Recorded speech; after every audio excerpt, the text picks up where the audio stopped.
পারি না। একটা হাদিস বলি, যে হাদিসটা আপনাদের জানা, কিন্তু কখনো কি এই হাদিস থেকে এইভাবে ভেবেছেন যেখানে ন্যায় বিচার আছে? হাদিসটি কি? আয়েশা রাদিয়াল্লাহু আনহা বলছেন, ইহুদিদের একটি দল এসে রাসূলুল্লাহ সাল্লাল্লাহু আলাইহি সাল্লামকে বলল, আসসালামু আলাইকুম। কি বলেছে? আসসালামু আলাইকুম। লাম আলিফ জবর লা কিন্তু বাদ দিয়েছে। আসসালামু আলাইকুম মানে তোমাদের উপরে মৃত্যু উপনীত হোক।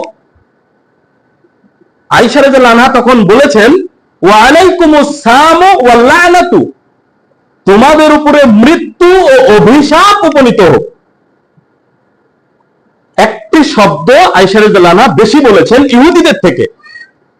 রাসূলুল্লাহ সাল্লাল্লাহু আলাইহি সাল্লাম বললেন, আয়েশা তুমি থামো। তখন আয়েশা রাদিয়াল্লাহু আনহা বলছেন, আপনি কি শোনেননি তারা কি বলেছে?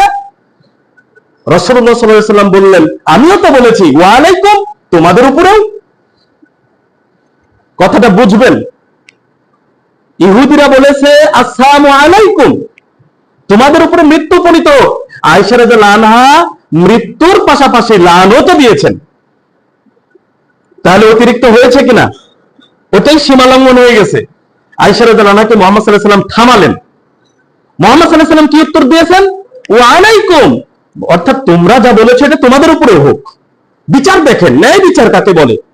আয়েশা রাদিয়াল্লাহু আনহা একটা শব্দ বাড়িয়ে বলেছেন, আর মুহাম্মদ সাল্লাল্লাহু আলাইহি সাল্লাম ততখানি বলেছেন যতখানি ইহুদি বলেছেন।